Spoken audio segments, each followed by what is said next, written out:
तो भाई लोग कैसे हो आप लोग। तो स्वैलो स्टार के नेक्स्ट नोवेल के एपिसोड नंबर 178 में आपका स्वागत है। तो चलिए शुरू करते हैं। लेकिन इससे पहले अगर आपने मेरे चैनल को सब्सक्राइब नहीं किया तो सब्सक्राइब करके बेल आइकन दबाना ना भूलें।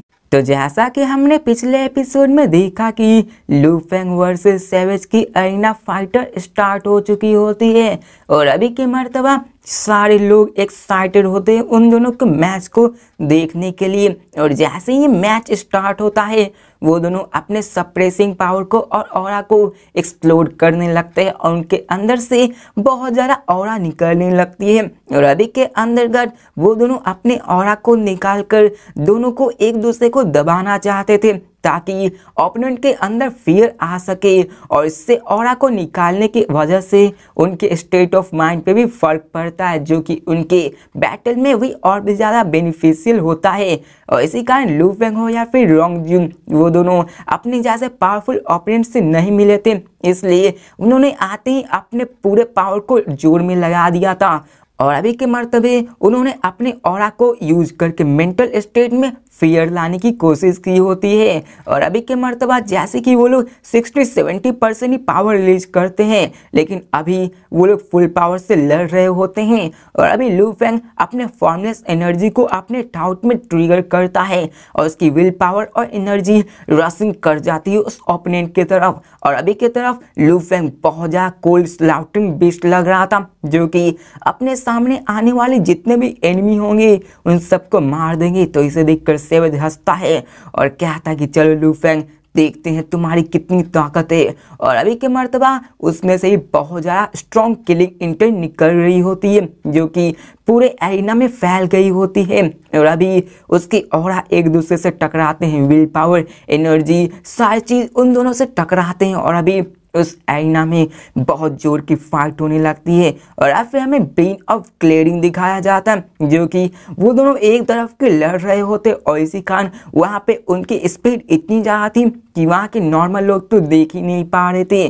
और अभी के मर्तबा वो दोनों जब टकराते तो वहाँ पे जोर की आवाज़ आती, ऐसा लगता मानो वहाँ पे अर्थक्वेक आ गया हो। और फिर वहाँ पे सेवेज ऐसा लड़ रहा था जैसे कि वो कोई वॉर गॉड हो और वो उसकी आंखें भी चमक रही थी।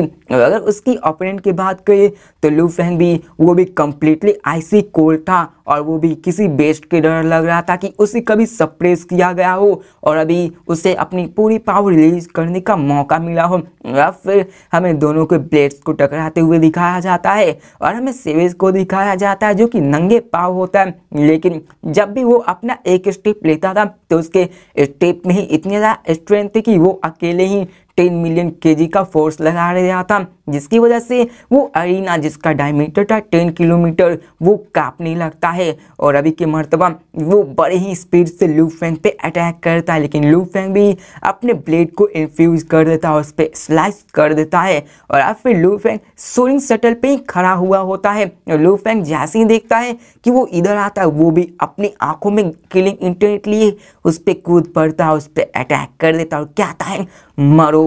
और अब फिर हमें लू फेंग के गोल्डन लाइट को दिखाया जाता है जो कि उस डार्क गोल्डन रॉन्ग रेड में फैल जाता है। और अब फिर हमें उन 9 गोल्डन ब्लेड्स को दिखाया जाता है जिसकी कॉम्प्लेक्स इनकार्विंग्स उन सबको चला रही होती है। और अभी लू फेंग उन सबको एक गोल्डन ब्लेड बना लेता है और अभी लू फेंग उन सबको गोल्डन प्लेट बना चुका होता है। और बात करें 2 महीने पहले की जब एलिमिनेशन राउंड हो रहा था तो लू फेंग का अभी ये स्टेबल बहुत ज़्यादा हो चुका था क्योंकि इन 2 महीनों में लू फेंग ने बहुत ज़्यादा प्रैक्टिस की होती है जिसके कारण ये बहुत ज़्यादा स्टेबल और फॉर्मिडेबल हुआ था। और फिर हमें उन दोनों की टकरार को दिखाया जाता है जहाँ पे सेवेज भी स्ट्रगल कर रहा होता है लू फेंग के गोल्डन रेबो को हटाने में और अभी भी वो बहुत ज़्यादा प्रेशर में होता है। और अभी हमें लू फेंग को दिखाया जाता है जो कि उस पे अटैक किए जा रहा होता है, वो उसको पीछे भी करने में कामयाब हो जाता है।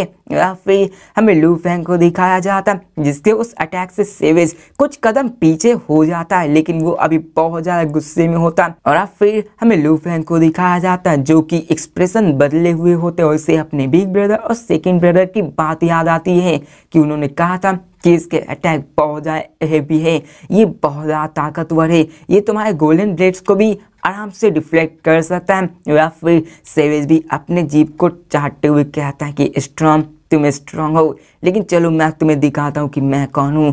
और वो एक्साइटेड होते हुए वहाँ पे लू फेंग पे टूट पड़ता है। और यहाँ पे जब सारे लोग ऐसे देखते हैं तो वो सारे सेवेज के नारे लगाने लगते हैं, और वो सब 1 बिलियन स्पेक्टेटर्स सारे सेवेज के नारे लगा रहे होते हैं, और ये सब वो सब मीडिया में भी चल रही होती है। और फिर हमें एरिना में दिखाया जाता है जहाँ पे लू फेंग अभी भी अफेक्ट नहीं हुआ होता है, और वो कहता है कि जाओ और मरो।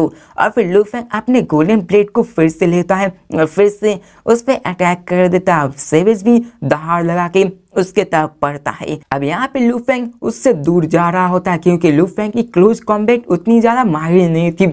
लू फेंग अपने उसी गोल्डन रॉड से अटैक कर पा रहा होता है, लू फेंग उससे दूर ही होता है। और अब फिर जैसे ही गोल्डन रेनबो को वो डिफ्लेक्ट करके सेवेज आगे बढ़ता है, फिर से वो उससे टकराता है, और अभी के मर्तबा वो उसे अपने पास आने ही नहीं दे रहा होता। लू फेंग अपने उसी गोल्डन रॉड से उस पर अटैक कर रहा होता है। और फिर हमें लू फेंग को दिखाया जाता है जो कि ज्यादा दूर नहीं जा पाता है, और अब फिर सेवेज को चांस मिल जाता है उस पर अटैक करने के लिए। अब यहाँ पे लू फेंग एक कंट्रोलर था, एक लॉन्ग रेंज फाइटर जो कि क्लोज कॉम्बैट में नहीं उतना माहिर था, इसी कारण सेवेज उसके पास जाने की कोशिश करता है, लेकिन लू फेंग भी बहुत आसानी से उसको डॉज कर पाता है, लेकिन क्योंकि उसमें भी बहुत ज्यादा खतरों का सामना करना पड़ रहा था। लू फेंग अपने comprehension of gold origin law की वजह से अपने सोरिंग शटल को बहुत आसानी से कंट्रोल कर पाया था, और उसकी स्पीड फ्लेक्सिबिलिटी पहले से बढ़ चुकी थी, जिसके कारण लू फेंग उसके अटैक को डॉज कर पा रहा था। लेकिन इसमें भी लू फेंग को बहुत ज़्यादा मुश्किल हो रही थी,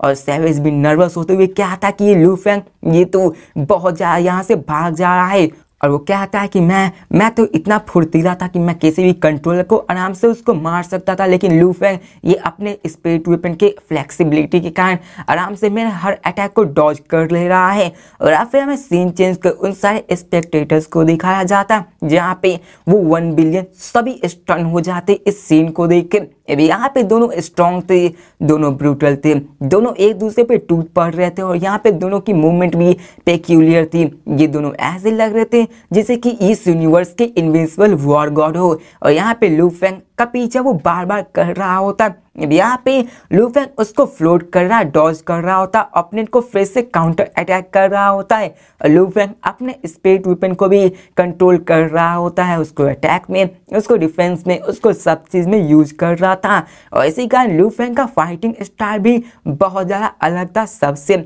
यहाँ पे कोई भी स्पिरिट या तो अपने फाइटिंग पे ध्यान देता था या फिर कंट्रोलिंग पे, लेकिन लू फेंग सबसे अलग था। यहाँ पे सेवेज भी स्ट्रॉन्ग था, लेकिन मैडमैन अगर यहाँ पे धीरे होता और थोड़ा सा भी देरी करता तो वो सेवेज के हाथों काट दिए जाता, और वहाँ पे लू फेंग हार जाता। लेकिन लू फेंग यहाँ पे बहुत ज़्यादा स्ट्रॉन्ग था, जब भी सेवेज उसके पास जाने की कोशिश करता तो लू फेंग वहाँ से हट जाता। भी यहाँ पे लू फेंग तो दूर से लड़ रहा था, इसी कारण लू फेंग पे उतना इफेक्ट नहीं पड़ रहा था, लेकिन सब लोग जानते थे अगर सेवेज ने उसके हाथों में आ गया तो लू फेंग नहीं बचेगा। और अब फिर सीन चेंज कर हमें सारे को दिखाया जाता है जहाँ पे लू फेंग और रोंग जिन दोनों अपना बेस्ट दे रहे थे, और वो दोनों लाइटनिंग जितनी फास्ट अटैक कर रहे थे। और फिर 1 मिनट बाद उन सब के लड़ने के बाद वो दोनों रुक जाते और दोनों एक दूसरे की तरफ घूरकर देखने लगते हैं, और लू फेंग भी रुक गया होता है। और अब फिर हमें सेवेज को दिखाया जाता है जो अपने हाथों को देख कर कहता है कि मेरे हाथों को क्या हो रहा है।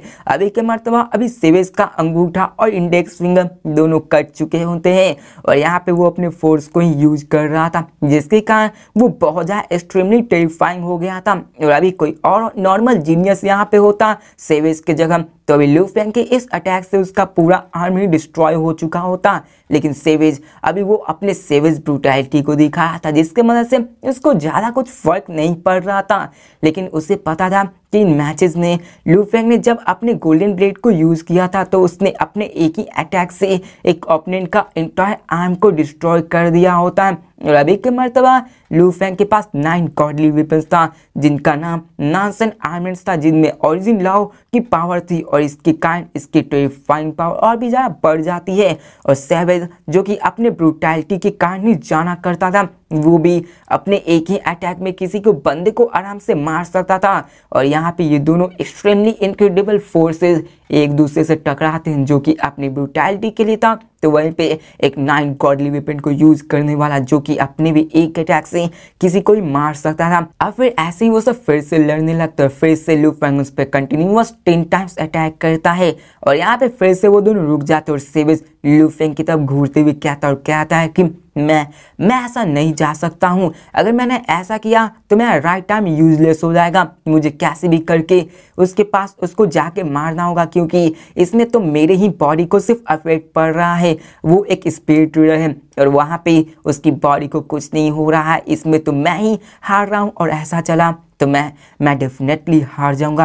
और अब फिर हमें मिड एयर में दिखाया जाता है, जहाँ पे लू फेंग भी शौक होता है कि इसने मेरे 10 कंटिन्यूअस क्लासेस को अपने हाथ से रोक लिया है। और यहाँ पे लू फेंग को नॉन-स्टन आर्मेंट्स को यूज करने की का लू फेंग को बहुत ज़्यादा स्पीड एनर्जी खर्च हो जाता है। यहाँ पे 10 अटैक के कंटिन्यूअस करने के कारण लू फेंग की आधी स्पीड एनर्जी खत्म हो चुकी होती है। अब यहाँ पे अगर लू फेंग का ये मैच रियलिटी में होता तो उसके कोर के काम उसकी स्पीड एनर्जी कभी भी खत्म नहीं होती, क्योंकि वो खुद को रिकवर करने लगती। लेकिन ये वर्चुअल यूनिवर्स है जहाँ पे बॉडी ऐसे ही डिजाइन है कि हर एक बंदे की स्पीड एनर्जी सेम थी। अब यहाँ पे उसकी रिकवर तो हो रही थी स्पीड एनर्जी हर एक सेकेंड, लेकिन यहाँ पर की स्पीड बहुत ज़्यादा स्लो थी एक स्टार लेवल 9 के कंपैरिजन में। और यहाँ पे अगर वो रियल में होता तो गोल्डन हॉर्न बीस्ट के कोर के कारण वो इसको जल्दी से रिकवर कर पाता, लेकिन अभी के मुताबिक उसे ये डिफिकल्टी फेस करनी पड़ रही थी। और हमें सेवेज को भी दिखाया जाता है जहाँ पे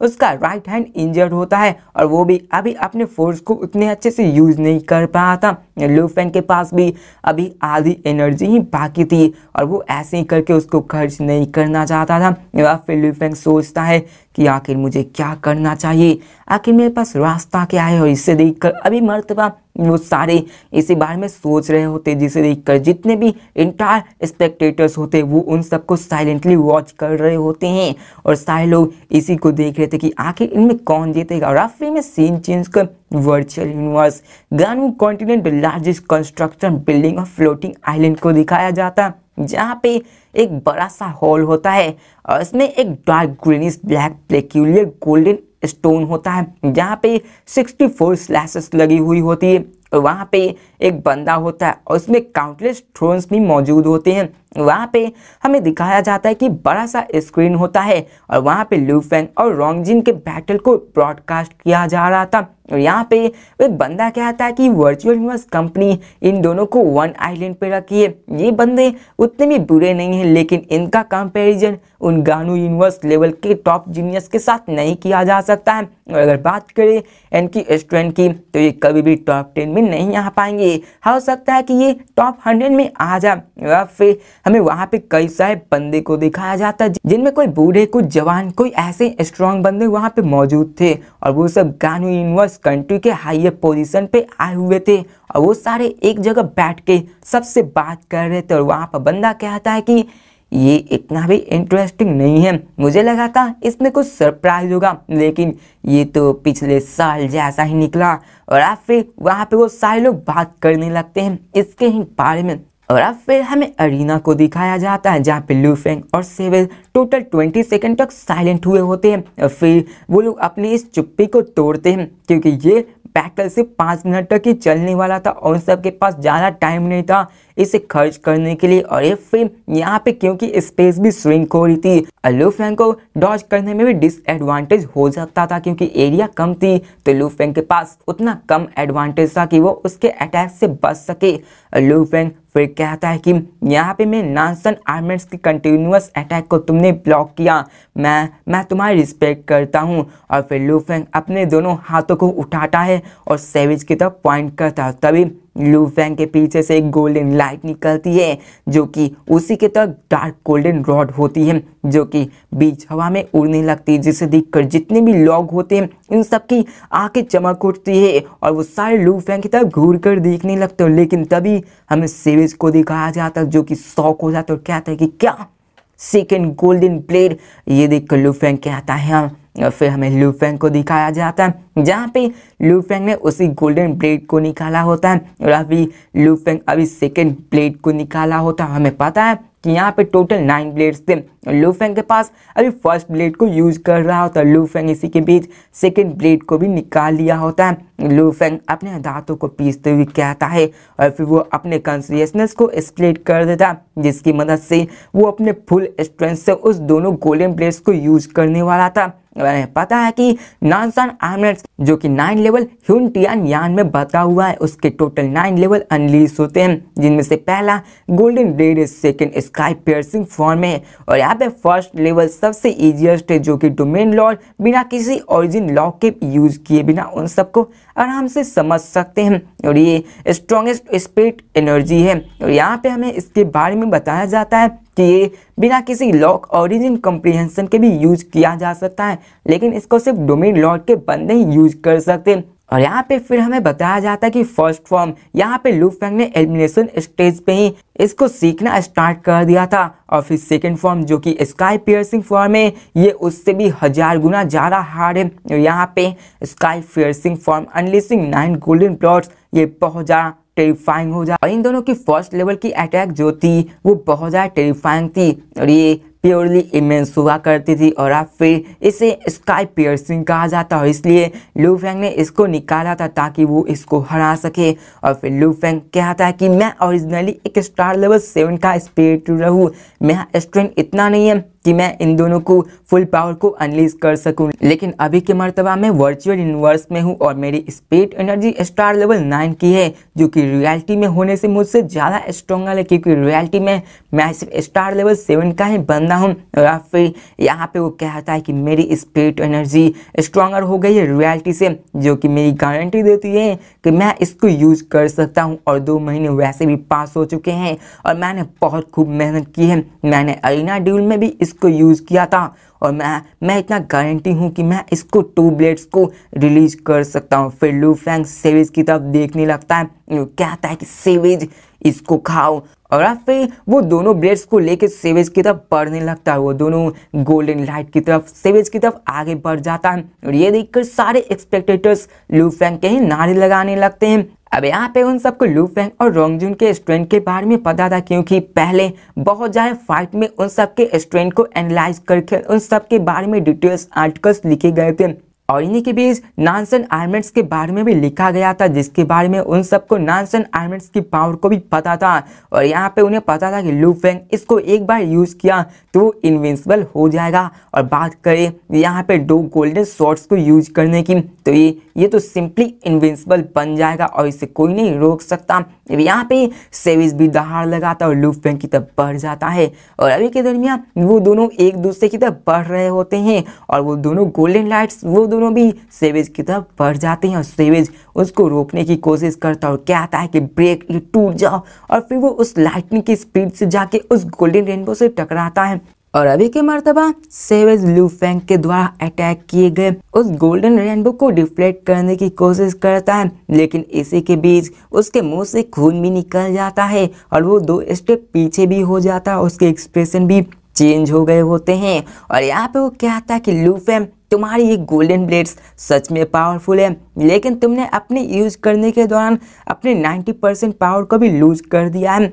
अब यहाँ पे लू फेंग सोचता है कि इसने मेरे 90% पावर को एक साथ यूज करने के बाद भी इसको ब्लॉक कर दिया, क्या ये पावरफुल है? और फिर वो कहता है कि चलो देखते हैं कि आखिर ये कितनी दफ़ा और ब्लॉक कर पाता है। और फिर लू फेंग जोर से कहता है कि आओ फिर से आ। फिर ये सुनकर सेवेज हंसने लगता है और फिर उसके हमें ब्लेड्स को दिखाया जाता है जो कि वॉलेंट्री लेम्बर करने लगते हैं, लेकिन तभी सेवेज जोर से हंसने लगता है। हमें उसके हाथों को दिखाया जाता है जिनमें वो ब्लेड्स लिए हुए होता है और वो भी सीक्रेट वेपन की तरफ होता है जो कि वो लू फेंग की तरफ फेंक देता है, लेकिन लू फेंग उन्हें रोक लेता है, उन सबको ब्लॉक कर देता है।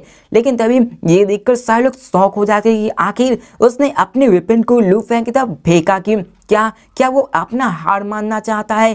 क्या वो हार गया है? अभी यहाँ पे सारे लोग बात करने लगते हैं कि क्या पता लू फेंग ने अपने 2 ब्लेड्स को निकाल लिए, जिसे देखकर सेवेज जान गया कि वो इससे जीत नहीं सकता है, वो हार मान गया। ये उतना भी अजीब नहीं है। अब यहाँ पे सारे स्पेक्टेटर्स इसी के बारे में डिस्कशन करने लगते हैं कि ये बिना फाइट किए अपनी हार को कैसे मान सकता है। और लू फेंग को दिखाया जाता है जो कि मिड एयर में फ्लोट कर रहा होता है और वो भी सेविज की तरफ देख रहा होता है। और अभी के दरमियान उन दोनों को मिलना ज्यादा दिन नहीं हुआ था, लेकिन अभी उनके विल पावर सबको पता था। यहाँ पे लू फेंग को पता था कि सेविज इतना ज्यादा नहीं है कि वो इतनी आसानी से हार मान लेने वाला में से एक नहीं है।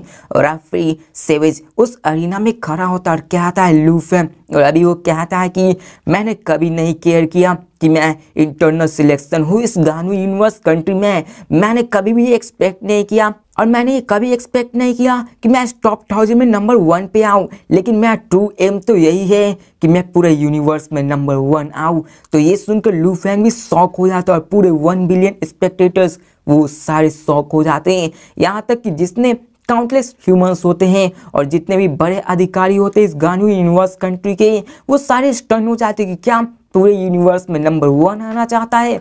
और वो कहते हैं कि ये बेसलाइन, ये यूनिवर्स टॉप 1000 में आया, इसका मतलब ये नहीं है कि वो टॉप 1 में आ सकता है। यहाँ पे काउंटलेस जीनियसेस है इस पूरे यूनिवर्स में जो कि लड़कर आगे बढ़े हैं। आखिर ये ऐसे कैसे कह सकता है कि ये नंबर 1 पे आना चाहते हैं? इसमें तो बहुत ज़्यादा अकड़ है। और यहाँ पे सारे लोग बात करने, ये लगता है पागल हो गया है।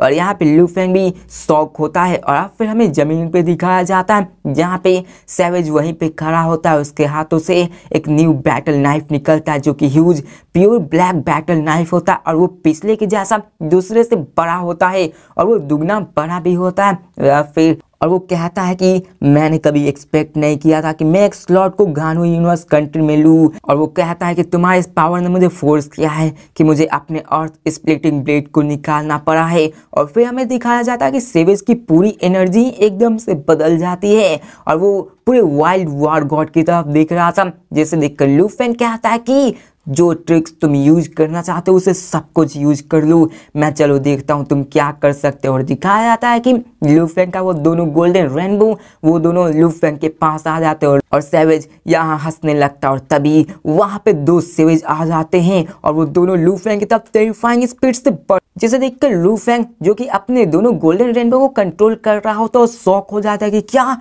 अब यहाँ पे हमें बताया जाता है कि एक स्पिरिट रीडर कंट्रोल का ग्रेटेस्ट फियर ये होता है कि उसके पॉइंट को अपने टारगेट नहीं कर पाता है, क्योंकि यहाँ पे 2 सेवेज है तो इसके कारण यहाँ पे एक फेक हो सकता है। लेकिन लू फेंग जब अपनी स्पिरिट एनर्जी से स्कैन भी करता है तो भी उसको पता नहीं चलता कि कौन रियल है कौन फेक है। और ये देखकर लू फेंग भी शॉक हो जाता कि आखिर ये पॉसिबल कैसे है। यहाँ पे इसने अपने एक फैंटम इमेज को बना दिया जो कि बहुत ही अजीब है। और वो कहता है कि इस तरह के लेवल के वॉरियर, इसकी स्पीड भी शॉकिंग है और ये अपने आफ्टर इमेजेस को भी क्रिएट कर पा रहा है। अब यहाँ पे भले ही 2 पर्सन हो लेकिन असल में यहाँ पे एक ही पर्सन है और ये आफ्टर इफेक्ट का ही कमाल है। और लू फेंग भी शॉक होते हुए कहता है कि ये तो आर्कराइट है। और हमें बताया जाता है कि गोल्डन हॉर्न बीस्ट के पास भी 2 बड़े टेक्निक्स थे, जिनमें से एक एब्सोल्यूट स्पेस था।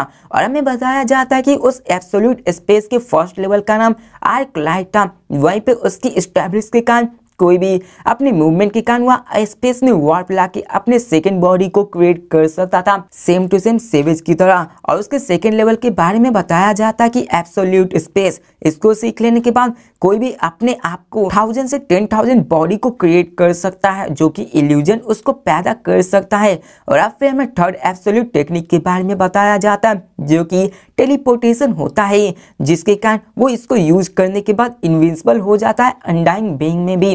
और हमें बताया जाता है कि यहाँ तक कि लू फेंग के टीचर वो भी टेलीपोर्टेशन के पॉइंट तक रीच नहीं कर पाए थे। यहाँ तक कि कई सारे जनरेशन गोल्डन हॉर्न बीस्ट में से भी उनमें से भी कुछ ही इस टेलीपोर्टेशन टेक्निक को सीख पाते हैं। और ये टेक्निक एक एक्चुअली सीक्रेट टेक्निक है जो कि ओरिजिन लॉ ऑफ स्पेस से आ पाती है। और यहाँ पे सेवेज अभी उसी के कारण इसको यूज कर रहा था। अब यहाँ पे फिर हमें सीन चेंज कर वर्चुअल यूनिवर्स फ्लोटिंग आइलैंड को दिखाया जाता है, जहाँ पे जितने भी अनडाइंग बीइंग थे वो तो पहले इस बैटल को उतना केयर नहीं कर रहे थे, लेकिन इस पॉइंट पे वो देखते हैं कि ये तो स्पेस ओरिजिन लॉ है, इट्स स्पेस, जिसे देखकर वो सब भी शॉक हो जाते और कहते हैं कि इसकी कॉम्प्रिहेंशन बहुत ज़्यादा हाई है। ऐसा नहीं लगता कि ये किसी लोअर बैकग्राउंड से आया है। इसने अपने स्पेस को रैप करके एक सेकंड बॉडी को भी क्रिएट कर दिया है। आखिर ऐसा जीनियस हमारे गानू यूनिवर्स में बहुत लंबे समय से नहीं आ रहा था। और यहाँ पे वो कहते हैं कि इस बंदे ने ऐसे ही नहीं कहा कि वो टॉप 1 पे आना चाहता है। इस टॉप 1000 में उसका लेना देना कुछ नहीं है, क्योंकि उसने स्टार लेवल पे आने पे ही अपने इस लॉ को सीख लिया जो कि स्पेस लॉ होता है। और यहाँ तक कि इसके पास डोमेन जो कि लेवल 9 पे आ गई है। आखिर इस एब्सोल्यूट जीनियस को ट्रेन और न्यूट्रिट कौन कर रहा है? और यहाँ पे जितने भी अनडाइंग बीइंग होते हैं वो भी शॉक हो जाते हैं इस बंदे को देखकर। अब यहाँ पे हमें बताया जाता है कि यूनिवर्सल लेवल जो कि गेटवे ऑफ ओरिजिन लॉ पे आता है वो भी एक आउटस्टैंडिंग जीनियस माना जाता है, जो कि एक गैलेक्सी लेवल जीनियस होता है। वहीं पे अगर बात करें नबीनी और हॉन्ग की तो वो भी स्टारफील्ड जीनियस कहलाते हैं। अब यहाँ पे अगर वन गोल्डन ब्लेड की बात करें तो लू फेंग इसको अनलीज करने के बाद एक यूनिवर्स कंट्री लेवल जीनियस बन गया था। और जैसे ही लू फेंग ने 2 ब्लेड्स को अनलीज किया तो वो यूनिवर्सल कंट्री लेवल जीनियस बन चुका था। और अब फिर अगर बात करें सेवेज की तो उसके पास ग्राउंड और स्पेस कॉम्प्रिहेंशन आ चुकी थी और इसके पास उसके डीप कॉम्प्रिहेंशन भी मौजूद थे, जिसके कारण वो अभी स्टार लेवल पंक था और वो बहुत ही क्लोज था, जिसके कारण वो बहुत ज़्यादा जीनियस था पूरे इंटायर यूनिवर्स ऑफ ह्यूमंस के बीच में। यहाँ तक कि अनडाइंग बीइंग भी इससे देखकर शॉक हो गए थे। और अब फिर हमें सीन चेंज कर लू फेंग को दिखाया जाता है जो इसको समझ लिया होता है कि ये आर्क लाइट है जो कि एब्सोल्यूट स्पेस के कारण से यहाँ पे आया था। और वो ये समझ गया था कि अभी ओपोनेंट क्या करना चाहता था। और अब फिर लू फेंग उसकी तरफ आगे बढ़ता और क्या था कि जाओ और मरो। और हमें लू फेंग को दिखाया जाता है। और अब फिर लू फेंग अपने उन दोनों गोल्डन रेनबो को उन सब की तरफ भेज देता है, जिसे देखकर सेवेज हंसने लगता है। और अभी के दरमियान वो उन दोनों गोल्डन रेनबोज को बिल्कुल ही केयर नहीं कर रहा था और वो सिर्फ लू फेंग की तरफ ही बढ़े जा रहा था। लेकिन लू फेंग वो रोड करता और कहता है टूट जाओ। और वो अपने एब्सोल्यूट स्पेस की टेक्निक को यूज कर रहा था और वो इसके पावर को भी जानता था। और लू फेंग इसको जानता था कि इसको कैसे डॉज करना है और वो अपना बेस्ट दे रहा था ताकि उसे ब्रेक कर सके।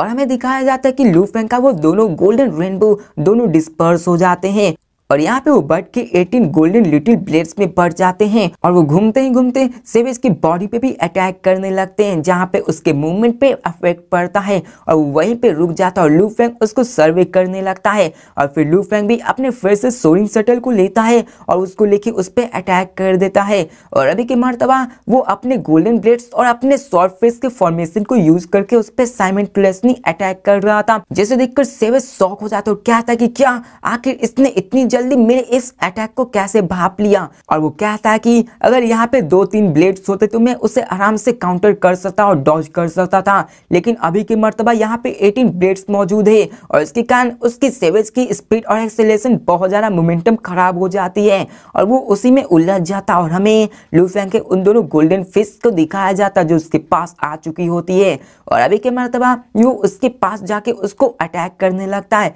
और लू फेंग उस पे अटैक किए जाता है और सेवेज भी उस पे अटैक करने लगता है। अभी के मर्तबा वो अपने कंबाइन कर लेता है डोमेन और स्पेस ओरिजिन लॉ को और वो लू फेंग को कंप्लीटली सप्रेस करने लगता है, जिसे देखकर लू फेंग दहाड़ लगाता और कहता है जाओ और मरो। और लू फेंग अपने उस 18 लिटिल गोल्डन ब्लेड्स को मिला के इन सबको फिर से दोनों गोल्डन ब्लेड्स बना लेता है और अभी के मर्तबा वो उस पे अटैक करने वाला था और फिर लू फेंग उन दोनों से उस पे अटैक कर लेता है। यहाँ पे सेवेज को कोई और रास्ता नहीं था, वो इसे डॉज नहीं कर सकता था, बल्कि वो फिर से रोड करता है और कहता है जाओ लड़ो। और फिर वो अपने उस ब्लेड से लू फेंग पे अटैक कर देता है, जिसके कारण लू फेंग भी उसके ब्लेड को डॉज करने के लिए उसको डॉज करने लगता है। लेकिन अभी सेवेज के पास भी रास्ता नहीं था और वो भी उसको डॉज करने का चांस मिस कर चुका होता है। लू फेंग का वो गोल्डन ब्लेड्स उसके तरफ बढ़ चलता है और अभी के दरमियान लू फेंग का गोल्डन ब्लेड्स और उसका ब्लेड लू फेंग की तरफ बढ़ रहा होता है और अभी के मर्तबा हमें उन दोनों को दिखाया जाता है,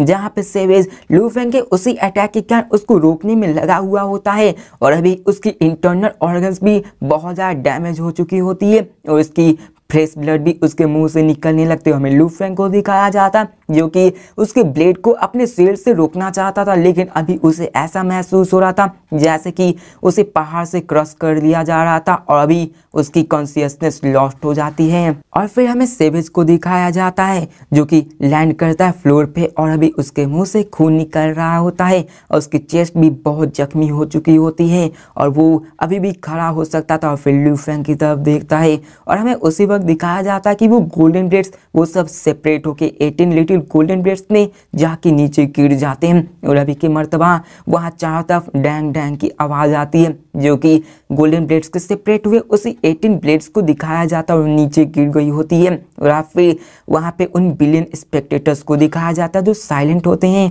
और वो सभी शॉक होते हैं और यहाँ पे वो उन दोनों जीनियस को देखते हैं जहाँ पे एक बंदा खड़ा होता है वहीं पे एक बंदा लेटा हुआ होता है। तो भाई लोग इसी के साथ ये वीडियो भी खत्म होती है। तो मिलते हैं नेक्स्ट वीडियो में और देखते कि क्या लू फेंग सच में हार चुका है या फिर लू फेंग फिर से उठकर उससे लड़ने वाला है, क्या होने वाला है आगे। मिलते हैं नेक्स्ट वीडियो में, तब तक के लिए बाय।